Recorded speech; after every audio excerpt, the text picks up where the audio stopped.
Hello, lettering friend. Let's make book spines in our hand lettering for the month of August. So to join me, grab your journal. I'm using Archer and Olive, and then also you need some kind of colorful markers. I'm using Staedtler Tri-Plus text servers, a Jelly Roll metallic gold gel pen, and then any black fine liner. I'm using Fly C acrylic paint pens, and then of course a pencil and eraser, always. And all the supplies I use are linked in the description below. So the first thing that you're going to do is sketch out the word, and you're going to do it in faux calligraphy. So you could do a script style or calligraphy style. I'm doing this bold print style, and I still call this faux calligraphy. It's technically not calligraphy, but it's a print style of faux calligraphy because you are creating the downstrokes on your own, and I can make them as thick as I want. So everything else is really thin, and then the downstrokes are really thick. I didn't record myself penciling it out because it took a long time and there was a lot of erasing. I like my Archer and Olive journal because of the dot grid, so I could do the top and the bottom lines for my letters the same all the way down. And then as for the designs of the spines, I went on Google and I searched creative book spines or beautiful book spines, something like that.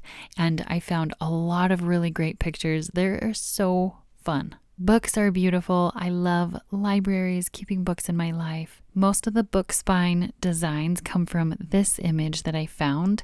And so if you like these ones, you can just copy mine exactly for yours or go do some of your own research and come up with something that you like. You will see that my book spines are different from the picture, but some of the design elements come from the picture. And there's no right or wrong way to have a book spine because there's so many different variations that you could do. You could even look up your favorite books and do the spine with the title or design elements of your favorite books. After you've sketched it out with your pencil, then go in with the black fine liner, do just the outline of your letters. Like I said, mine is a paint pen. It doesn't have to be a paint pen. This is just a pen that I really like. It's a random brand that I got from Amazon. And then for the design of the book spines, I'm going in with my kneaded eraser, and this helps me to be able to erase some of it, but not all of it. So I have a little more control of how much I'm erasing. I am not covering up these lines with my black pen, so I didn't want it to show through because I'm going to do the colors first. So I don't want the pencils to be super strong here in case it shows through the colors. For the A, I'm using this green and I'm filling in I'm just coloring in the line. And then for the designs on the inside, I wanted it to be this monochromatic look. So I'm using the green and I'm going over the little leaves details that I had.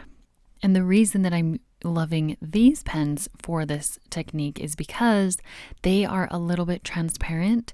So as I do a second layer, you can really tell that it's getting darker. And some other brush pens do this as well. Usually ones that are a little bit lighter don't have as much ink. So you would have to test the markers that you have to see if they can do this, or if you have to just use something else to color the top designs. But the Staedtler Tri-Plus highlighters are some of my very favorite pens, so I do recommend them if you don't have something like this. They are great for coloring, layering on top of each other, not like a paint pen, but in the way that I'm doing it here. They are also surprisingly great for hand lettering and calligraphy because it's not an actual brush pen, but you can get thicker downstrokes because it's flexible. But it's like a Crayola where it's not going to fray. So next I'm just going to go in with my gold gel pen and do a few of the details so there is a little pop of something besides that green. For this next one, I'm using this teal aqua color, and I am using some of the designs that I had, but the designs that I put in before, it was just a rough sketch. So really, I'm just coming up with what seems fun, what I think might look good, and you'll see in a few of the letters coming up that I didn't like what happened, but I just had to leave it. So what I'm saying is just go for it. Don't worry about it being perfect. Don't worry about it being the most perfect design of your book spine. Let it be what it's going to be. Try something new, try it different. And most importantly, have fun. So I love colors. I love gold. That's why I'm doing the details like this, because that's what I love. And for this blue one, here is where I made a mistake. What I did the blue and then I did the dots. And then I thought that maybe for the flowers, I should do a different color. However, all of my other letters, I'm doing the monochrome look with just the one color on top of it itself. And I decided I liked that better. I did the pink flowers thinking, oh, pink on blue, it'll be nice to have the flowers a different color, but turns out I should have just done them blue to keep it uniform with all of them. It doesn't look bad, it's just not what I wanted. And I realized that, and so after I did the gold details, I went back in with my blue and tried to go over them to make them blend in a little bit more with the blue, and they don't blend in with the blue. It turned them a little bit purple, which still looks fine. But like I said, it's just not what I wanted. And that is exactly how you make better things in the future, just by experimenting and realizing the things that you like and you don't like. So it was a good experiment. And in the end, even if the page is totally messed up, if I got in my creative flow and felt good in my journal, that is success to me. That is what makes me feel good. That's what keeps me going. The end result is not why I hand letter. And next I did the purple one, and I really liked how this one turned out. It's so simple. It's just these little diamonds on top of the purple and then the gold details. So that's what I'm loving about these book spines, and I want to make so many more of them because it's cute little designs and I love books and it doesn't take a lot of work. And next for the pink one in S, this one was a little tricky because of the curve. So that is something to think about when you're doing a book spine in your letters, is what are your letters looking like? So all of my other letters are pretty straight. They have curves at the end, but this one was curvy. You know, it's an S, it's curvy. And so the problem is, how do I make it look straight? And how do I do the curves of my design elements? So it worked out fine, but yeah, this one was just a little bit tricky.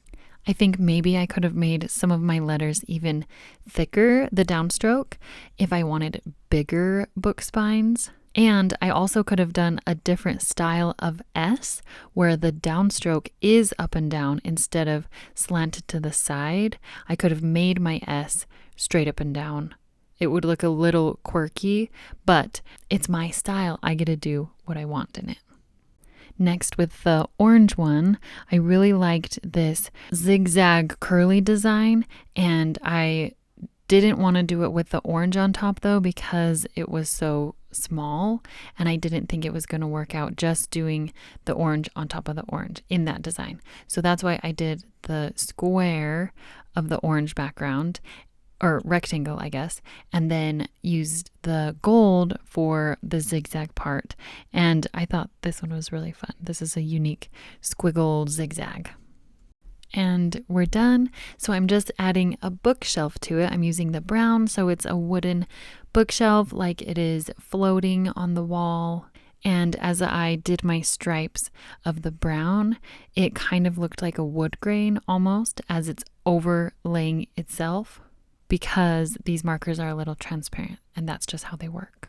And I thought it turned out great. I hope you try this. I hope this gives you some inspiration for your own lettering. Let me know if you do try it. And if you're ready for more hand lettering tutorials, check out this playlist right here. I'll see you there.